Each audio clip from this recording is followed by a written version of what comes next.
calculus 101, physics 101.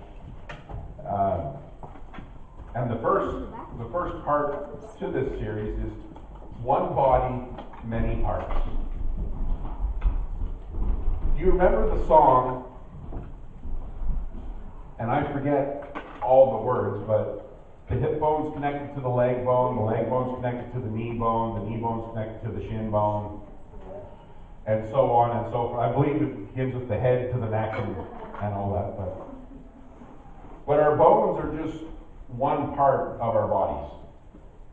We also have organs. We have lungs, we have the heart, we have the spleen, we have the kidneys, and there's lots more. Some of the organs we can't live without. Others we can get by without. In case of the kidneys, we can lose one or donate one and still have one. But each part is needed, and each part has a role to play. Back in the 1990s, Unilever developed a new soap, and they called it Lever 2000. And their slogan was for all your 2,000 parts. Now, I'm not sure what those 2,000 parts are. And in some cases, I think our bodies are made up of more than 2,000 parts. Some of those we definitely don't want soap getting anywhere near. But the point that I'm trying to make is that our bodies are very unique. They contain many parts, and the church is the same way. The church is made up of many parts. Not just our local church, but the church as a whole. That Jesus said to Peter, "Upon this rock I will build my church." And the church is made up of Pentecostals, Baptists, Presbyterians, Lutherans, and you can keep naming. It's all part, and each one has a role to play. We have many members, we have many parts, we have many roles, and each person and each fellowship or denomination has a role to play in the overall church as well. But locally, we all have a role to play, we all have a part to play. Sometimes that role stays the same, and other times it changes and links with other parts and becomes better and bigger and whatnot. But it takes everybody doing something to be effective. It's the same thing with our bodies. If we have an issue with, our kidney, our body is not going to be as healthy and overall effective as it would be if we didn't have that issue. So it's the same way with us as the church. When one of us isn't doing the role we're prescribed to do, we're not running as effectively as we possibly could be. So beginning today and for the next couple of weeks, we're going to look at membership. What it means, what's required, what's not required. And overall, local church membership is only one small step. It's only one small piece to the overall puzzle.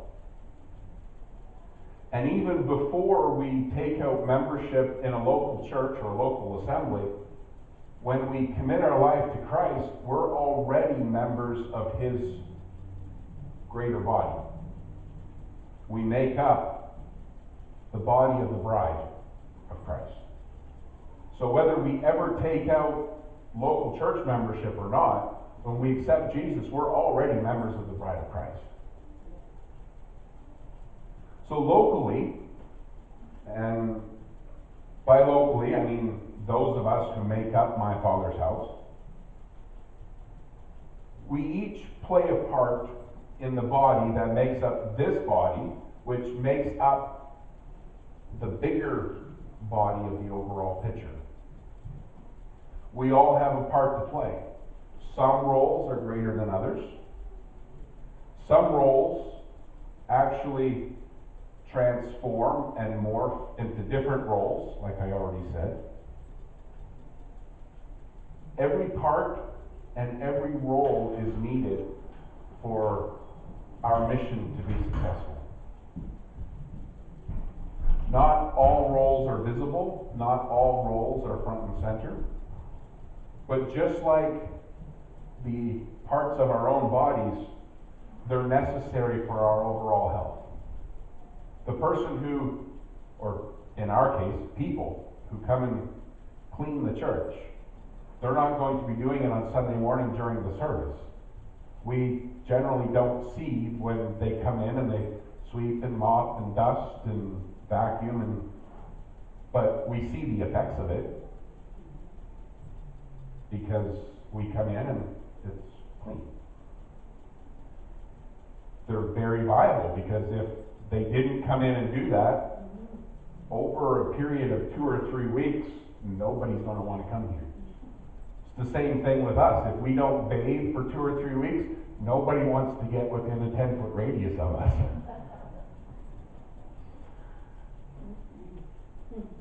So the role that we play, even though it might seem tedious and minuscule, it's important overall. Today I want us to look at what the Apostle Paul wrote about the body. And he talked about it in 1 Corinthians 12. And we're going to look at verses 12 to 27. And we're going to see that unity and diversity are important. That if we were in unity, but we were all the same, we wouldn't accomplish all that much. So each of us being different is important. 1 Corinthians 12, beginning in verse 12, says, "For as the body is one and has many members, but all the members of that one body, being many, are one body, so also is Christ. For by one Spirit we were all baptized into one body, whether Jews or Greek, whether slave or free, and all have been made to drink into one Spirit. For in fact, the body is not one member, but many." So I want to stop at the end of verse 14. And these 3 verses sum up basically everything I've said to date. We're one body, many parts, but we need all of those parts to function properly. When we become a Christian, when we recognize that we need Jesus, and we accept his saving grace, we enter into the body of the bride of Christ. And the body of the bride of Christ is comprised of believers, and there's no distinction about who they are. It doesn't matter what our skin color is, if we're male or female. It doesn't matter if we were born rich or poor. It doesn't matter if we originate wherever. It doesn't matter what nationality we are. It doesn't matter what title or shingle we hang above our church door. We're all part of the body of Christ, the bride of Christ. Next, Paul goes on to say that each part is important, not just the visible and the seen parts. We'll pick up in verse 15. "If the foot should say, 'Because I am not a hand, I am not of the body,' is it therefore not of the body? And if the ear should say, 'Because I am not an eye, I'm not of the body,' is it therefore not of the body? If the whole body were an eye, where would be the hearing? If the whole were hearing, where would be the smelling? But now God has set the members, each one of them, in the body just as he pleased. And if they were all one member, where would the body be?" So if we were all eyes, we could see everything, but how would we move to see something different? If we were all feet, we could, well, now the feet need the legs to be able to move. So We could kick things, I guess. We go on toes. But we can't all be the same thing. And in some cases, that's fantastic, because we don't all want to be the same thing in some cases. But how would we accomplish things that require hands and feet and arms and legs and eyes and ears and nose if we're another part? That's why we need each other. In some ways, Paul is over-dramatizing to make his point. But at the same time, he's putting across the point that we all have a part to play. We can't all play the same part. And we need each other to be able to be whole, to complete the mission that God has given us. We can't all be the head. How would we move? I remember years ago, I forget if it was a movie or if it was a TV show, but there was a talking head. That's all that it was. And it lived in a jar. And it needed somebody else to carry it wherever it wanted to go. I wish I could remember what show that was. Then again, maybe it's better I forget what the show was. But it was just a head. It needed somebody else to carry it. So it's the same thing with us. You might be a part that needs 2 or 3 other parts to be able to work to the best of your ability. Have you ever watched some of the shows on National Geographic or the Discovery Channel or Animal Planet? Every once in a while they put on some cool documentaries about animals and the unique features of them. Like earthworms. Do you know if you cut them in half, both halves can survive and carry on? But here's the unique thing. Both halves will grow a new tail. So the part that was tail grows a new tail, then it's done, because how can it eat and get nutrients? But the part that was the head and the rest, it grows a new tail and it goes on and lives. Then there's also starfish. They can lose one of their points and it will grow back. A lobster, if it gets into a fight and loses a claw, it'll grow back. It's kind of fascinating when you stop and think about it. Our bodies don't work that way. We lose a finger, it's gone. We lose a toe, it's not growing back.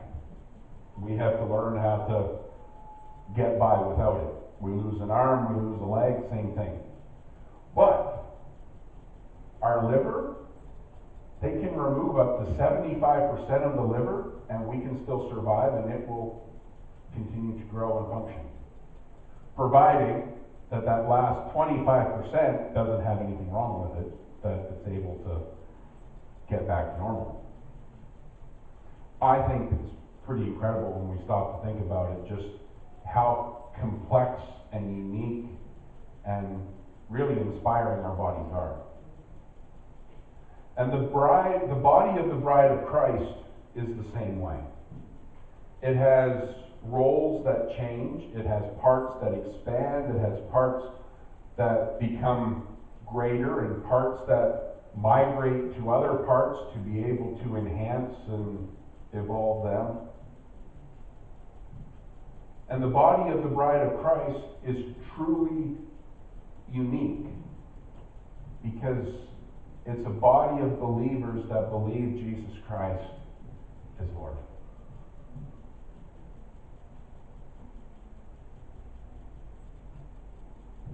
In verse 20, Paul reminds us that there is only one body. That's a big thing to remember. Sometimes we get caught up that, well, we're Pentecostals, we're it. We're the be-all and the end-all. If you're not Pentecostal, you're not getting to heaven. No, that's not right. If that was the case, Billy Graham didn't go to heaven. That was the case. Mother Teresa didn't go to heaven. We're just one small section of the greater body of the bride of Christ. And we all have a role to play that is specific that God has given us. Verse 20 says, "But now indeed there are many members, yet one body. The eye cannot say to the hand, I have no need of you, nor again the head to the feet, I have no need of you. No, much rather, those members of the body which seem to be weaker are necessary. And those members of the body which we think to be less honorable, on these we bestow greater honor, and our unpresentable parts have greater modesty. But our presentable parts have no need. But God composed the body, having given greater honor to that part which lacks it, that there should be no schism in the body, but that the members should have the same care for one another." Here, Paul is saying that all roles are important and necessary and unique. Some of the roles that we deem to be stupid and a waste of time and unnecessary are in fact of great importance. When Julian was born, he was born at 32 weeks, so he was 8 weeks early. He weighed 3 pounds 1 ounce, and his head to his bum was that wide. Due to his small size, he had to spend a couple of weeks in the neonatal intensive care unit. And Brandy and I would go in every day to see him and bathe him, feed him, wash him, look after him. And in the neonatal unit, there was another baby there that was born with his bowel on the outside. And to top that even, he was also born without a bum hole. So doctors actually had to go and put the bowel back in, and they had to create a bum hole for him. This little guy had a very dramatic start to life. But the reason I tell you this is because all parts are important. All parts are necessary. Not all parts we deem honorable, but they're still important. And as we just read, Paul said that those we deem less honorable, God bestows more honor upon.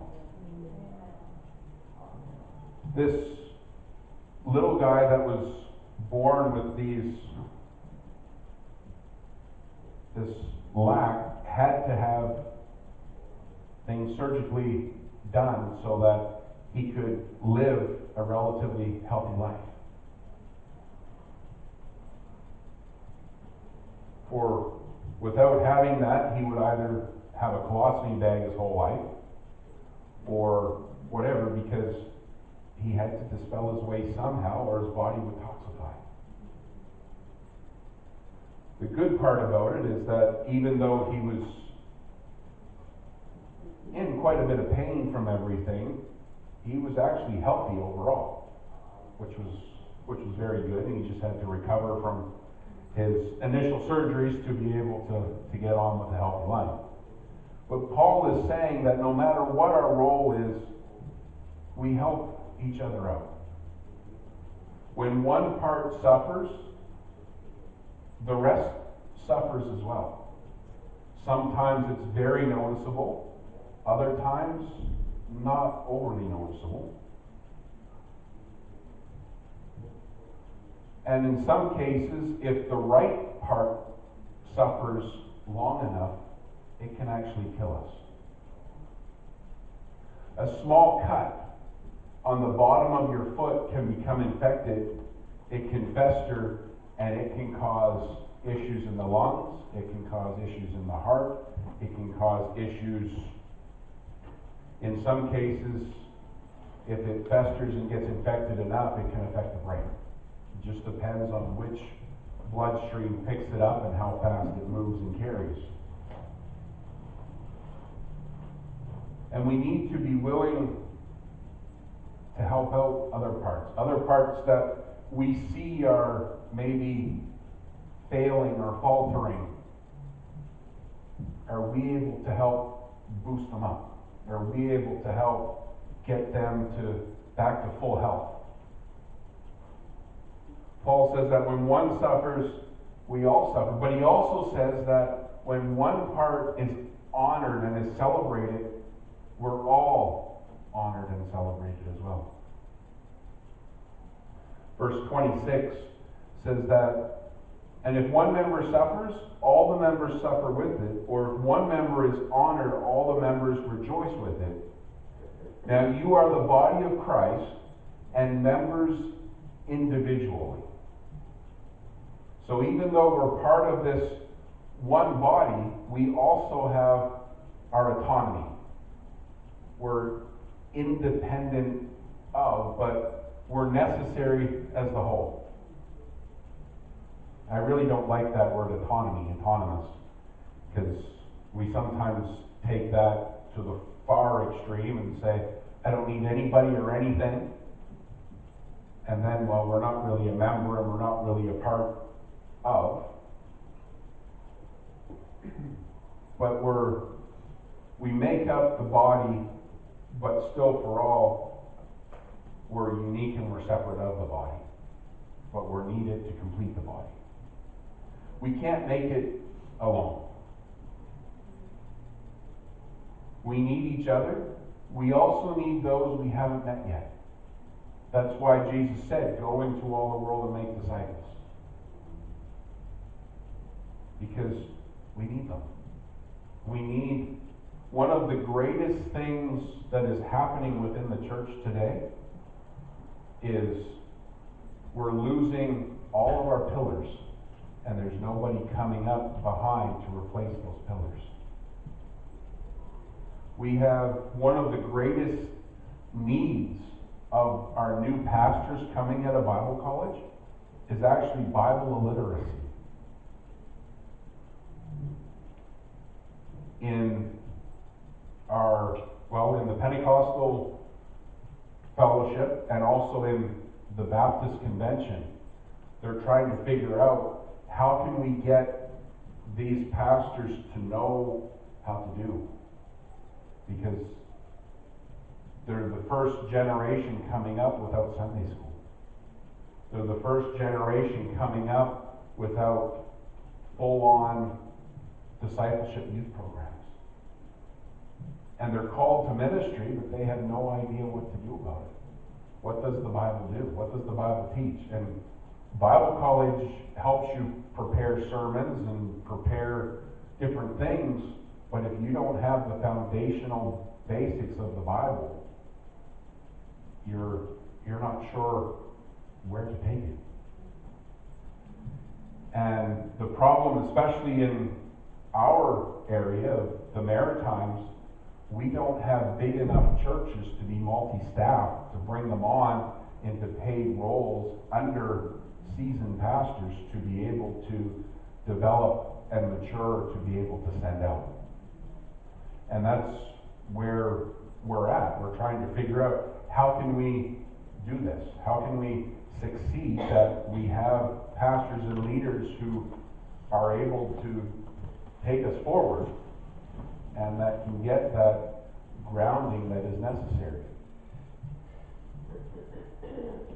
And it's reflected in our local assembly too. And that's where we have to pick up and we have to put into place. It'll never be what it was, but we have to find ways that we can incorporate Bible teaching and we can incorporate discipleship and we can incorporate a whole bunch of stuff so that our kids, we just sent, I don't know, there's 12 or 15 of them downstairs that, and I can guarantee you, they're not just having fun. They're getting a good solid lesson. And it's actually incredible how much they actually pick up on and they get. But we need to make sure that that carries through in every stage so that they can develop and mature and that they can become pillars on good solid foundations. But we need each other. We can't go it alone. We can't also isolate ourselves and say, we're it, we're all. Like last Friday was fantastic, combining with Christian fellowship. We need each other. We need the fellowship. We need the communion. We need each other. We need to be looking for ways to incorporate. And one of the things that I'm very thankful for is that in this area there's a great ministerial that's made up of all different denominations and fellowships and whatnot, and all of the pastors get together and we love each other, we pray for each other, we communicate what's going on, and we try to do our best to bring each other up to speed on what's happening, and we know that we can go to each other if we need something. We also need that on all levels of the church, not just the pastors.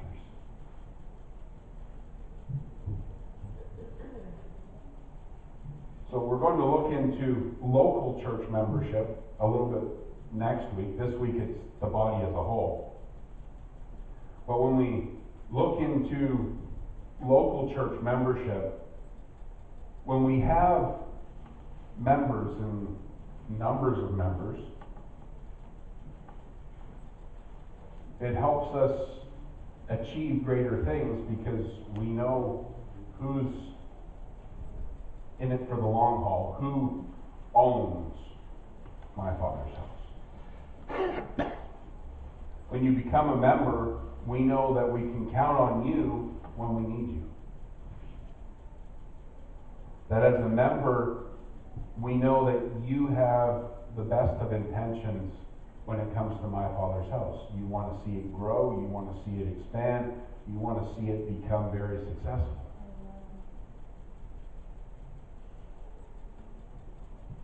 So over the course of this series, beginning next week, we're going to have the membership applications in the bulletin.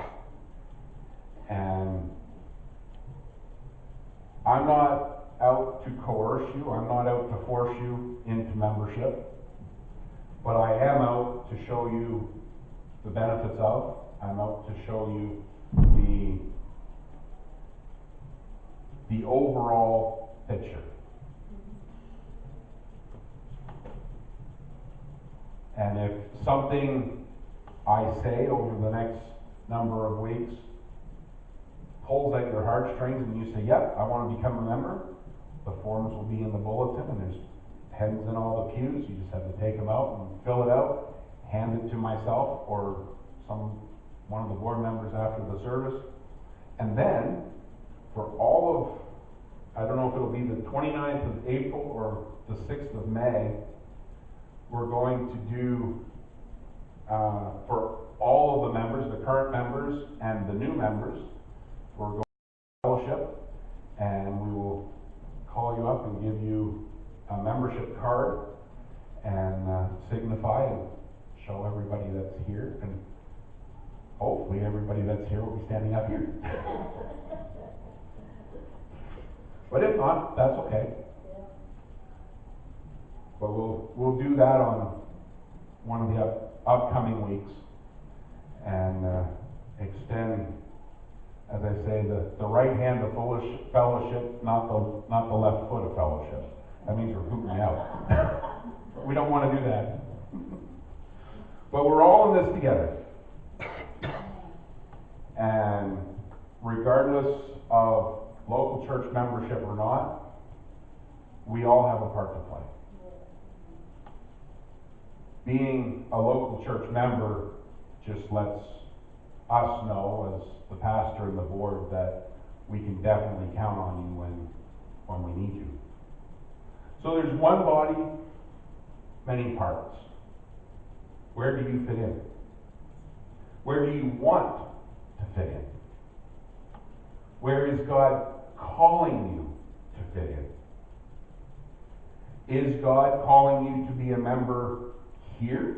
Or maybe God is calling you to be a member somewhere else? I hope not, but at the same time. But here's the thing, what is your response? Only you can respond to those questions.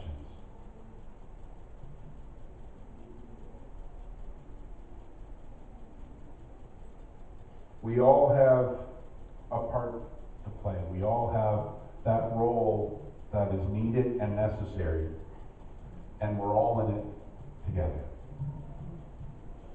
In closing this morning, I have one more chorus that I want us to sing. And it's an old one. It's actually older than me. So in music, that means it's really old. But it's a song called Bind Us Together. And we sang, they'll know we are Christians by our love. How do we get that love? Bind us together, Lord. Bind us together. Ecclesiastes says that a cord of 3 strands is not easily broken. So there's us ourselves, there's my Father's house, and then there's God. That's the 3 strands. We each have a part to play. We each have a role to function in. And I would encourage you to make this song, not just sing it for the sake of singing it, but make it your prayer.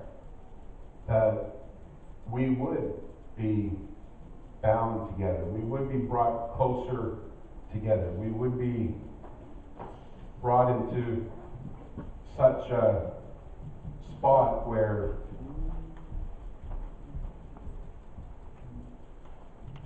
we know what each part is going to do next, because we're that cohesive in moving.